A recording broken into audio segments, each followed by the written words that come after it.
Now, Natasha Hausdorff, British barrister, thanks again for joining us. What are your thoughts on this ICC ruling?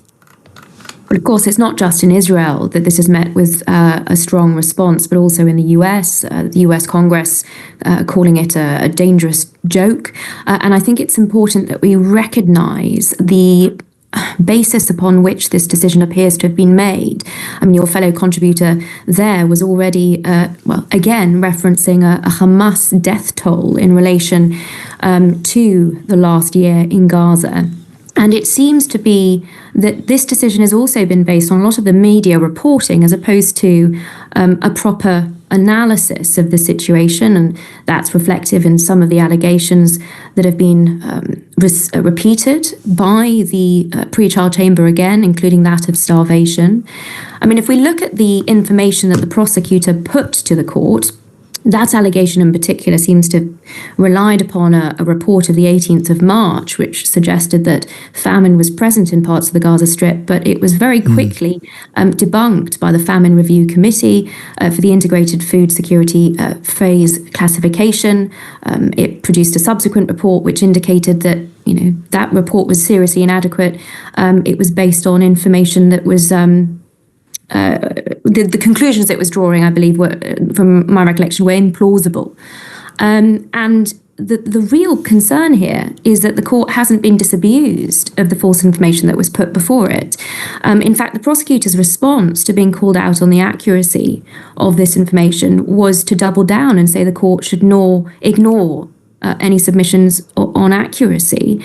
So stepping back, we've got a court here that lacks jurisdiction, I'm afraid to say, has failed to apply its own rules to allow the Israeli judicial system to deal first with any allegations of this nature, and has plainly been in receipt of false information, the accuracy of which has been challenged, and has not come to a reading on that. And in that circumstance, it's a real indictment on what this court has become. It's a court that's been resoundingly criticised throughout its operation for previously having only focused on African defendants. And there are many people who are saying that this development is political because it's the court seeking to rehabilitate itself by going after Israel in these circumstances on the basis of media reports as opposed to properly applying the law. Is it your argument, Natasha, that Israel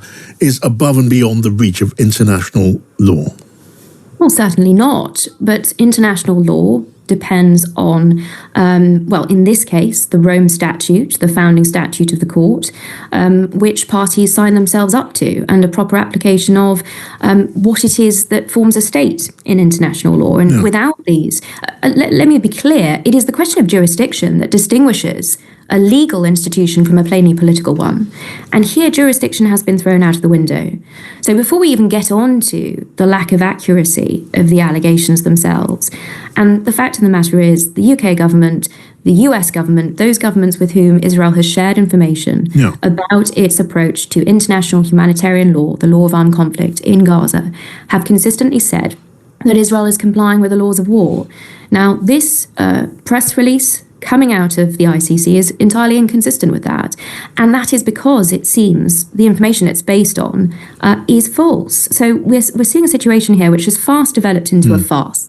It is really absurd that a decision of this nature can be made. And I'll add that the absurdity is added to with a warrant against Mohammed Daif, who Hamas themselves acknowledged was some 3 weeks ago is deceased. So I think the timing of this decision and the inclusion of a dead individual in order to feign some sense of balance of going after both sides, which is in of itself an obscene moral equivalence between a prescribed internationally prescribed terrorist organization and the democratically elected and accountable leaders of a democracy is also deeply concerning. Okay. So Natasha, you then accuse the ICC of acting, with a political motivation, and the government of Israel accuses the judges all the judges, I suppose, behind this ruling of being anti-Semitic. And yet we see the British government are saying they recognise the authority of the ICC and its legitimacy in acting in this way. And in other European democracies are saying that they will execute the warrant if these Israeli leaders come within their orbit. I mean, are you also saying that the British government and those European governments are anti-Semitic? Well, I'm saying that other state parties of the ICC, member states, ought to take very seriously this politicisation and weaponisation of the court, because albeit it's starting with Israel, it's unlikely to end with Israel. And the reason I think that the judges have come to this decision, I hear what you say, although I haven't quite seen the remarks of Israeli ministers calling the judges anti-Semitic. It seems to me, from having looked at all the information that has been put before them, that is in the public domain, that these judges have most probably been seriously misled, because the information that the prosecutor publicised as summarising his application for warrants is inaccurate. I mean, it's worse than that. The organisation UK Lawyers for Israel has published an in-depth, detailed review of it that has revealed that every phrase of every sentence of that application, or the public summary of it, was false. But in Natasha, let me just help you with this. There's a statement from the Israeli leader which says the anti-Semitic decision of the International Criminal Court is a modern-day Dreyfus trial and will end the same way. Israel utterly rejects the false and absurd charges of the International Criminal Court, a biased and discriminatory political body. So absolutely unambiguous, the terms of that rejection. But you have governments, including our own in Britain, and including, well, the Spanish and others, saying that they think this is a legitimate act on the part of the court and they would execute the warrant. So again, are they acting illegitimately? Are they acting with anti-Semitic motives? I'm sure you're not suggesting that. Well, not to be pedantic, but the statement you read out accused the court as a whole of anti-Semitism, and there is, rather than the judges in particular.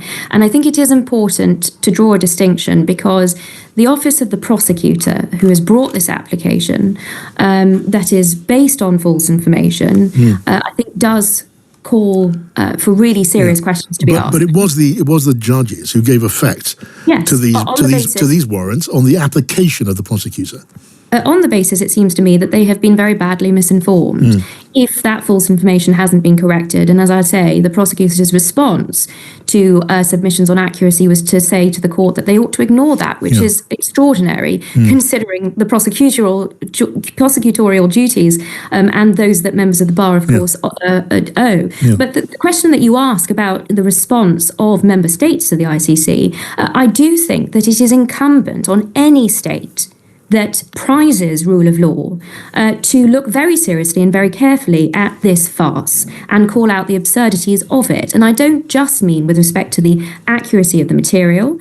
That does require, of course, a more detailed review than it seems most individuals, lawyers or commentators are prepared to look into here, but also because of the questions of jurisdiction. And the ICC cannot operate without jurisdiction. The UK has also been very clear in the past that the Oslo Accords preclude any finding of jurisdiction on the basis of an invented state. And you have made that point pretty clear. Just lastly, and again, thank you for joining us this afternoon.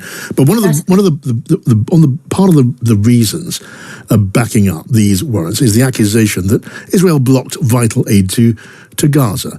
Now, that's an accusation there which is not just coming from critics, and Israel would say biased critics of Israel. America warned Israel to stop blocking vital aid to Gaza or face sanctions. Now, subsequently, of course, the USA did not carry out a threat to block arms sales to Israel as a consequence, but they did consider there was a case there.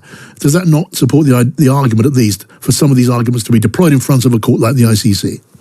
I would advocate the exercise of real caution when it comes to rhetoric of that nature, as against public information that is put out, amongst others, by COGAT, the unit of the IDF that is responsible for the provision of humanitarian assistance to civilians in armed conflict, that has a running total of all of the aid that Israel has facilitated into the Gaza Strip. And across the last 13 months, 1% of trucks have been prevented from entering on the basis that Israel is inspecting. But America was concerned with this. America was concerned. This is not my rhetoric. This is drawn indeed. from the It was the American rhetoric that I was referring to. But we've had a lot of mixed messaging from the United States, which of course has unfortunately served only to encourage international terrorist organizations like Hamas, as unfortunately I would suggest that this decision of the ICC today does. Okay. Hamas has been celebrating decisions of the ICC, of the International Court of Justice, which you referred to earlier,